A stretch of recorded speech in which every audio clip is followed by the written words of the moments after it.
places. Are you and Stabler good partners? We've worked together a long time. I can anticipate what he's thinking, what he's going to do. Yeah, we have a great rapport. Elliot put his papers in. There's nothing I can do.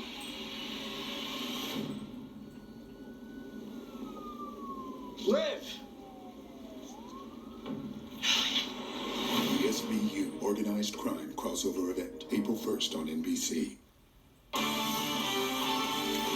We're back with a look at tonight's top story. Record-breaking temperatures out there today. Both Boston and Worcester soaring into the 70s today. You can see here people out enjoying the sunshine near Castle Island. Question is, how long will this warm air stick around? Pete's got the answer. Still a balmy day tomorrow, Shannon. 60s, mid-60s. It's windy, though, especially at night and into Saturday morning. We're turning the clocks out, don't forget. But the weekend, near normal, actually. Not half bad until we get to early next week, and we see the chill on Monday, and that may materialize as snow on Tuesday before we go with rain. I'm going to pretend you didn't say that. Yeah. Nightly news starts right now.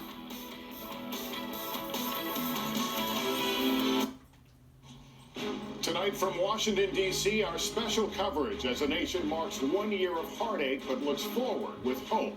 The growing signs America is bouncing back 1 year after the COVID pandemic shut down the nation, upending lives and causing unimaginable loss. 12 grueling months later, new COVID deaths falling, vaccinations ramping up. Where that race stands tonight. And my conversation with the CDC director, why she says March and April are critical months. President Biden, his first primetime address to the nation hours after signing his $1.9 trillion COVID relief plan. And the big promise he's making on vaccines, can he deliver?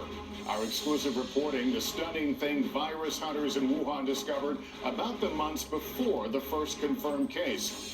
Back on the front lines with health workers we've met over the last year, the struggles they still face, and the more than 530,000 American lives lost to COVID, the faces and the names of those we've lost. Also tonight, New York Governor Andrew Cuomo, the groping allegation now referred to police, and the new calls for him to resign. And Prince William breaking his silence, his response to Harry and Meghan's allegations of royal racism. This is NBC Nightly News with Lester Holt, reporting tonight from Washington, D.C. Good evening from the Lincoln Memorial as the nation marks a somber anniversary. Like a gathering storm, the distant rumbles of a faraway mystery disease seemed easy to dismiss at first. And then the sickness and death literally hit home. And finally, on this day 1 year ago, the WHO officially declared coronavirus a global pandemic. And nothing has been the same. Tonight, we look back at what we've lost and how we've changed. And we look forward to the end and explore the terms of victory. Also this evening, the view from the ground where every vaccination slowly tilts the odds in our favor.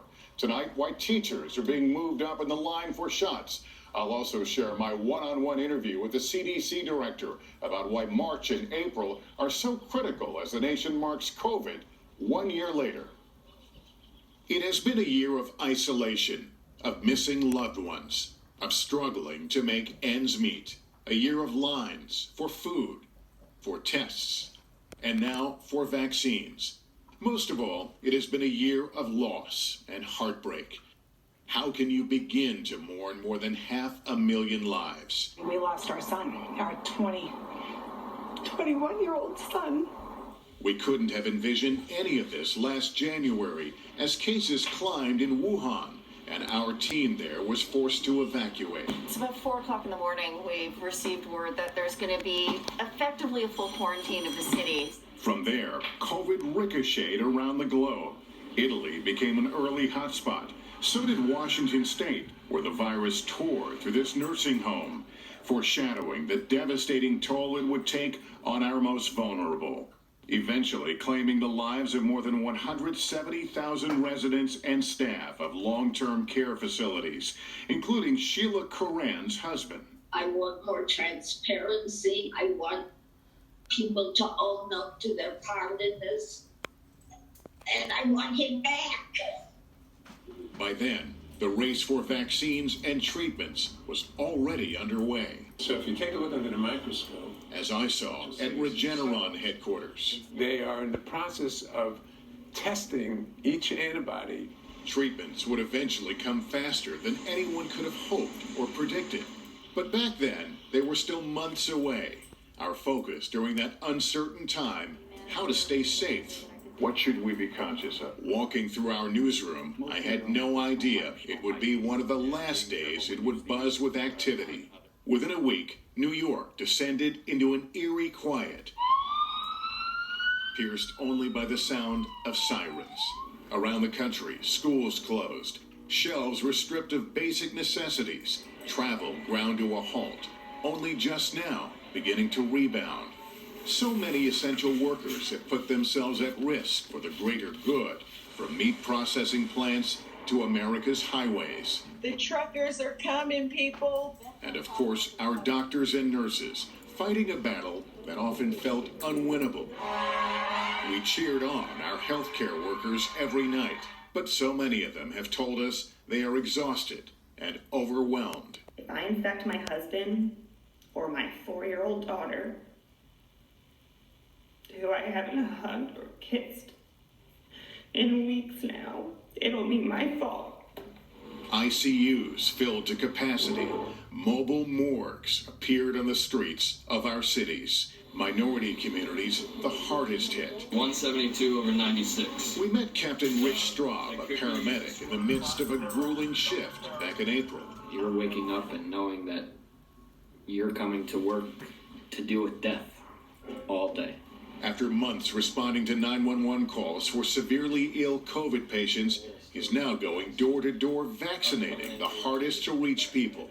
Easy as that, right? You've been on both sides of this. Compare what you went through at the height of this pandemic to what you're doing now, actually delivering vaccines. At the beginning, we were at a high pace, and it was really do or die moment. And going from that fear to the excitement of the vaccine has been a nice change. As we inch closer to normalcy, we do so unsure of what will signal the end. Will it be a day, a sudden moment, or a gradual leap of faith? How and when should we reopen? As more students finally return to school, many are struggling after a year of remote and blended learning. It's really true.